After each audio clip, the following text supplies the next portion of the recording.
Welcome to the Painted Allegory, where each painting that we approach tells a story.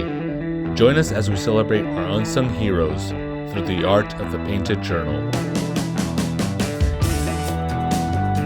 This next chance I get may be my last one. Yeah, I'm pretty much, because I already, I don't have too many lives left, you know. In a cab, bro. I've already had like maybe 10 or 12. Yeah. You know, literally, you know. So I know I got this last chance. I'm gonna have to just choose sobriety. It is often said that cats have 9 lives, and that's a testament to their ability to bounce back from adversity and disappointment. One of my favorite quotes by Jim Rohn states, "Disappointments aren't special reservations save for the poor." And that's a quote that reminds me that disappointment is an inherent part of the human experience. We will all go through disappointment through our lifetime. And our next guest, Rossi, has had his fair share of disappointment. Rossi's someone that I met about a year and a half ago now. We were at the laundromat and we started talking about the 80s nostalgia, the horror films from that time frame, and we hit it off. After a while of talking to him, he stopped me and looked at me and said, "Juan, it's been a long time since I've had a meaningful conversation with someone." And that moved me because I didn't know any better. And later, when I saw him on the streets, I realized he was homeless. I didn't judge the book by its cover. We had such a great time that I didn't know any different. So if I had to describe Rossi after talking to him, I would have to say that his life reminds me of a Jimi Hendrix riff that's powerful, that has its ups and its downs, but he, despite of all those problems, is still able to push through, still able to carry a tune. So join me as I develop this painting of Rossi, and I share that candid moment I had with him a couple months ago, where I interviewed him and he went over his background, his upbringing, and sharing that testament of a man with 9 lives.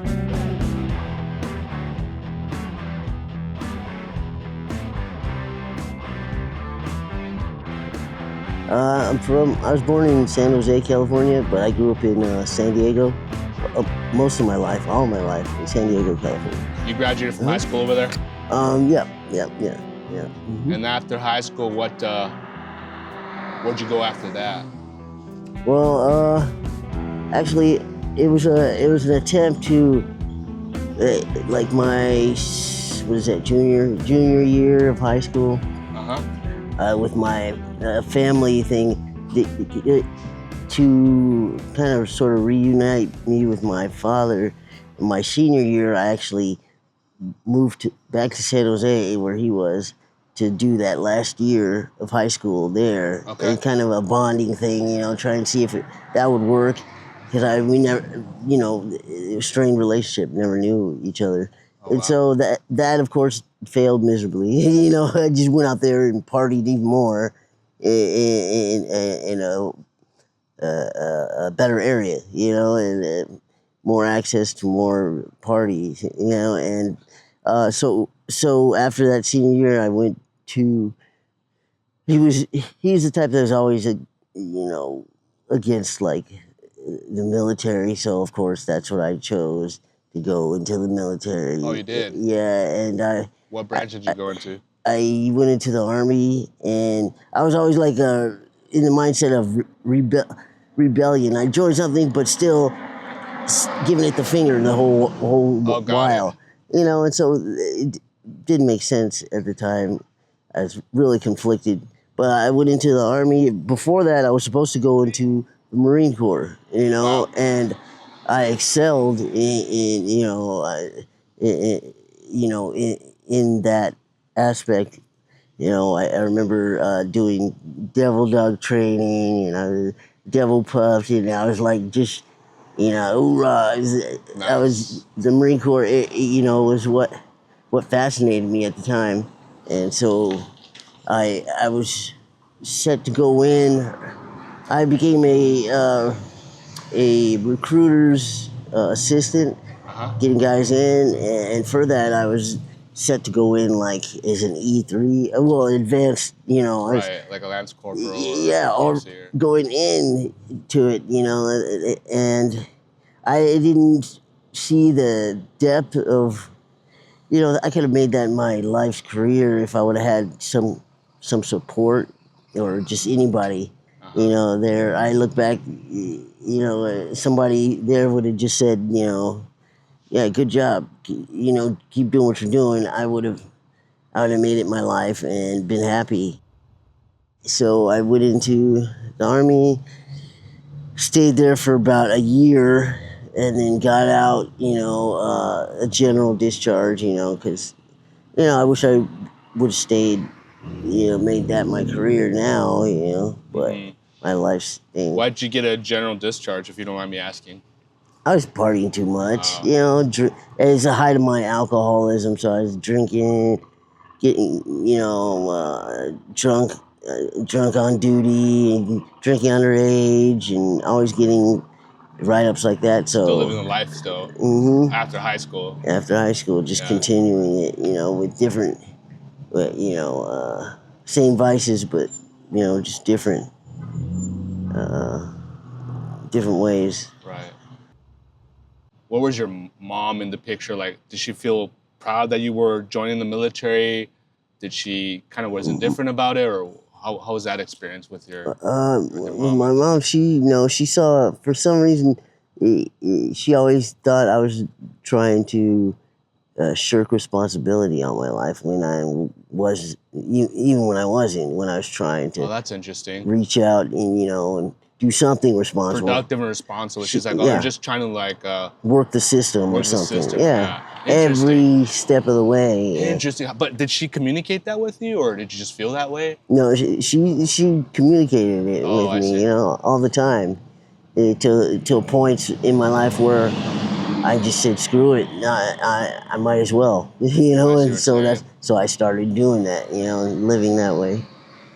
Because she saw me that way, you know. I noticed that.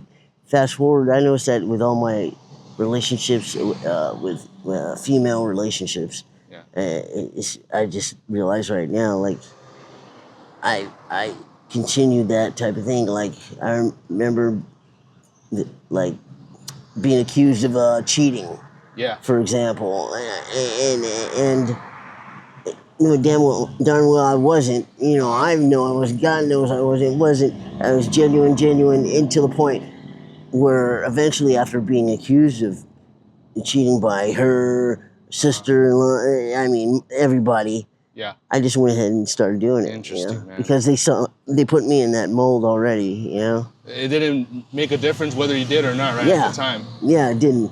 I mean, it should have with myself, but myself was dead emotionally anyway.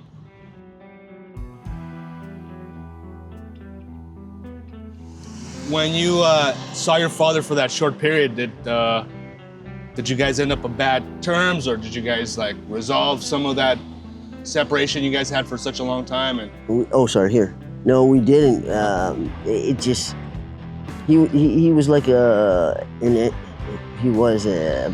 engineer. Okay. So he worked for like NASA, Lockheed, General Dynamics, NASA even. Smart guy. You know, real smart. And so he couldn't see any other vision except what he was doing. He couldn't understand me at all, you know. And so like I was there, but he'd be gone working. So I just had a bigger, better house to party in, you know, and just, he, you know, and so he couldn't really trust my motives. And he just saw the military as just a way, I'm trying to, you listen to my mom, well, he's just trying to, you know, shirk responsibility and leave and stuff. Yeah. Instead of going with the you know, going with the flow of what they wanted. The fast forward, we really didn't even start getting to know each other until 4 months before he passed away, which was in 2014. and that's short. I ended up moving here that year, just on a bender, and just ran, hopped on a train and came here. No, I didn't have any direction. I just hopped on a Really? train, been up a couple days and on one, and I just had enough with the marriage and the infidelity and just the ulterior motives, and so I just said I'm getting on this train, and wherever it gets, wherever it tells me to get off, that's where I'm gonna start. And so I ended up here. So you did a Forrest Gump of sorts, right? You just kind of woke up one day like, I'm gonna start running, and I'll just keep going. Yeah. And you ended up in Riverside. So before 2016, you said you were married. How long were you married for? Still am. Still. Yeah. Yeah. So it's just like, yeah. Married in 2011. Okay. After a good year in my life where I got off legally, I got off parole, and I graduated a year-long program, and I met this lust of my life, and yeah, and we all we had in common was just sex. Really. Yeah. She was attractive, huh? We didn't. Yeah, we didn't. Yourself a winner, man. Well, I thought. You thought it was a winner, right? Yeah, she was just the favorite daughter. The middle one who could do no wrong in Dad's eyes, and and Catholic and Hispanic, girl and next door. yeah, You're Latina, huh? yeah, and I got two beautiful boys. That's good. They're right on, dude. So that's good. But how old are your boys now? Do you know? 12 and 13.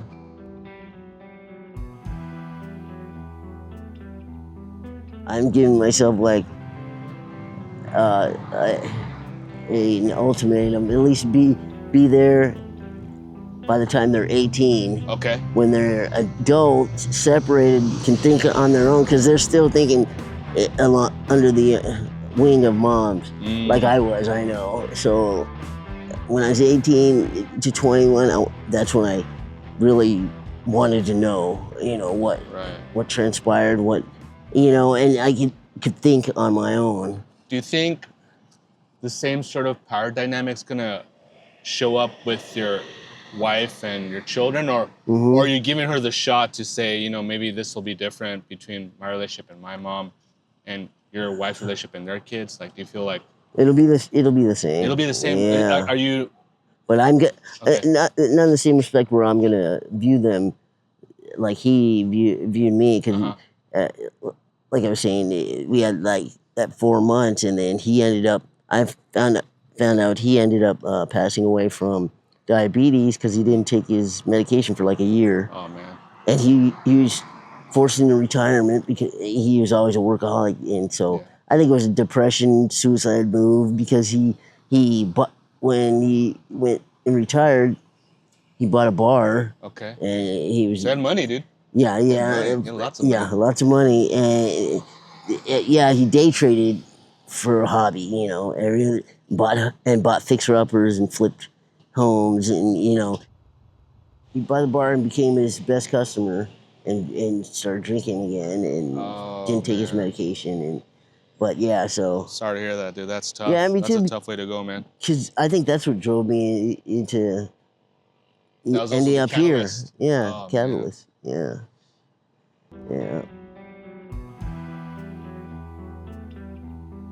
And one thing I remember someone telling me, for the rest of my life, due to this disease, I'm going to always be around drug addicts. It's my choice if I want to be around the actively using ones or the non-users. Oh, that's strong. Yeah, that's interesting. Yeah, so I always remember that. When I think I can have those thoughts of being normal again, or being like, the Joneses, that's not a choice. I just gotta choose,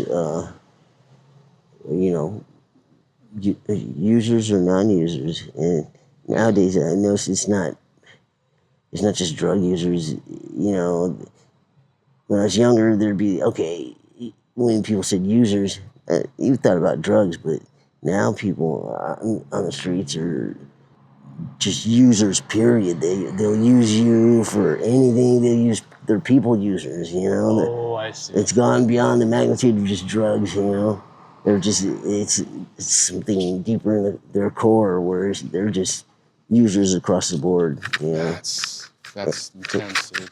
You know, as younger, you felt there'd be like a street family almost type Street of code, like street you code. don't cross these lines. Exactly. You don't steal from your neighbor. You don't or cross them. yeah, exactly. Or from the people in your family, Right. you didn't, and you wouldn't even think of it. But now it's the thing to do. It's part of it, you know. And I just can't understand it, you know. Yeah, how do you like trust anybody at that point? Right? Yeah, it's like you talk to can't. someone and then you're like, Yeah, and they'll still whatever you got, you know, that next moment. I find it very common. I'm not sure if you have the same problem, but a lot of people like either they lose their ID or someone steals their ID. Mm-hmm. Has that happened to you? Mm-hmm. It's happened to you? When I first moved here years ago, that's why I tried to get another replacement, but I ended up moving from a spot before it got mailed to me, so they mailed it back to the DMV. But like since then, I haven't replaced anything in a wallet. You know, I don't even have a wallet. None of that. None of that. You know. Do you feel like that's keeping me from doing anything? Getting public social services and getting other types of support. That one thing right there, you know. I mean, honestly, I feel like if you don't have those things, if you go to like the public social services office, you pretty much don't exist. Yep. I mean, and a lot of people here in the streets, they don't have that stuff. So even though they get some support from the community, right? People come in and, you know, give you some money or whatever, cigarettes or whatever the case may be.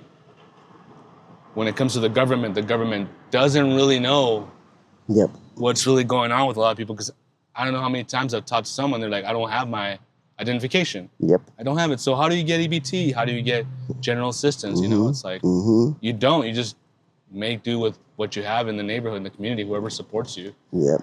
That's where I'm at, you know. Oh, man. We got to help you out with that, dude. We got to help you get all that documentation so that you can get those services, you know. Have you checked your blood work to see if you have any underlying conditions, diabetes? I'm a cancer survivor, so that's why they were concerned and stuff, and seeing if I've been up to date on that, and I haven't on any of that. Man. So yeah. What type of cancer did you have? Do you want me to open that for you, bro? Yeah, please. What type of cancer did you have?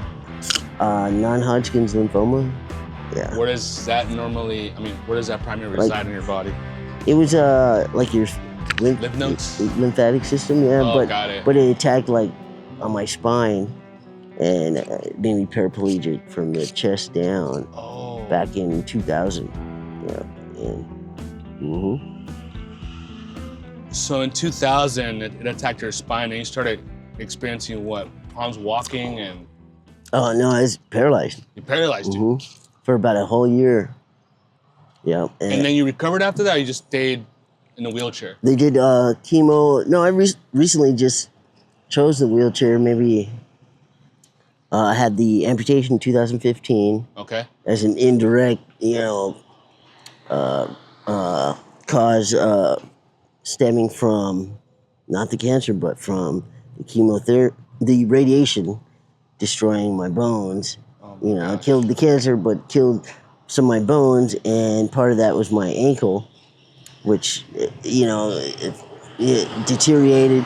So they tried to save that with ankle fusion, but the titanium didn't take, and so that's how I lost my ankle. Gosh. So it's just like, daisy chain. So that was 2016. Your dad passed away in 2014? Yeah. Wait, 2014, your dad passes away. In 2015, you get that spinal... lose the ankle. And then 2016, you just get on a train and... No, I was actually already here in 2014. 2014? Oh, okay. Yep. Yeah, just a lot Hey, of Rossi, stuff. you've been through a whirlwind, dude. Yeah, I know. You've been through that, you know. It wasn't a Maytag, it was a whirlwind. You just got in there, dude, and just started spinning fast, bro. Yeah, I know. Sheesh, man. And just like yeah, daisy chain, and it'd be okay if the leading cause or the major cause was something that I did, but it wasn't. It's like after effects or side effects from medical situation or some outside stressor, you know, Yeah. loss of a loved one or just, you know, not handling that correctly. Yeah, that's all. Hey, man, you're holding up pretty strong. That's a lot to go through in just 2-3 years. Yep, yeah. That's a lot of changes. Yeah, I know.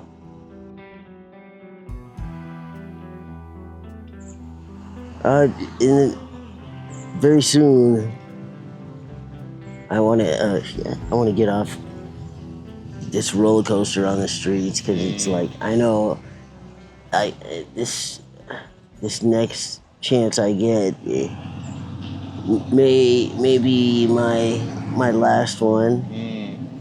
Yeah, I'm pretty much because I already. Yeah, I don't have too many lives left. You know, you know. You hit a cat, bro. No, Yeah. I've already had like maybe 10 or 12. Yeah. You know, literally. You know, so I know I got this last chance. I'm gonna have to just choose sobriety and take it from there and accept all the assistance I'm getting from people. Right. Yeah.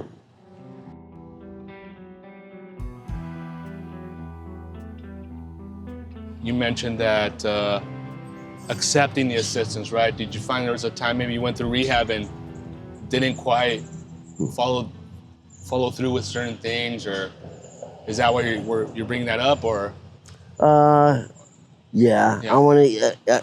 It's because no, I followed through. It's just that I think I owe myself another chance, Okay. and I want to prove to myself because I failed in one thing, not fellowshipping. You know, I right when things were going, everything was going good. Right. That year, you know, my priorities list got turned upside down, and all of a sudden I was doing everything instead of God. You know, I lost that connection. Okay. And look what I did. Look at my kids. Look at this, and you know I did this, and my beautiful family. You know, and I lost the connection. I gotta remember that it's not me doing anything. You know. Amen, dude. Amen. But we're fellowshipping right now, dude. Yep. We're connecting right now. Yep, yep. Getting to know you better. I mean, last time I talked to you was like almost half a year ago. We're at the laundromat, right? We're talking about horror movies. And Yeah, that was like a year ago or something. That was like a year ago, dude. Yeah. And since then, I've seen you here and there, and I was like, you know, one day I'm going to talk to Rossi.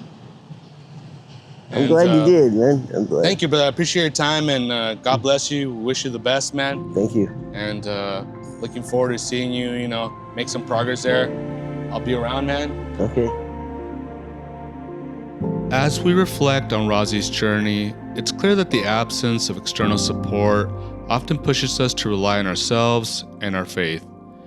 In Rossi's case, the lack of connection made his path more challenging, but it also forged a deeper inner strength and resilience. This journey underscores how essential human connection is, and how, even in isolation, faith and self-reliance can guide us to the darkest of times. As we turn our focus to this painting, it becomes a testament to Rossi's resilience and the power of inner strength. It's a reminder that even when we feel alone, there's still hope, and we can find inspiration in the most challenging of journeys.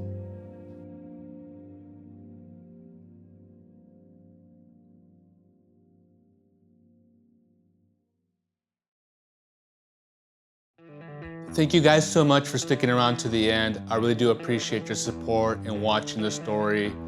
If Rossi's story resonated with you, please consider liking and subscribing to the channel. I'm currently sitting at about 30-something subscribers, so your support would mean a lot to me to help me grow this channel. And please let me know in the comment section what you thought about the story, what you thought about Rossi's journey, and what you think about the project that I'm working on. Let me know what you like, what I can work on. I would appreciate your feedback. And again, thank you guys so much for joining me here at the Paint Allegory, where paint meets people and stories find their voice. If you would like to take a sneak peek on part 2 of Robert's story, you can watch the trailer by clicking up here. And you can take a look at some of our other guests on the link below. And remember, click on the Painted Allegory logo on the screen to subscribe and stay tuned for more updates.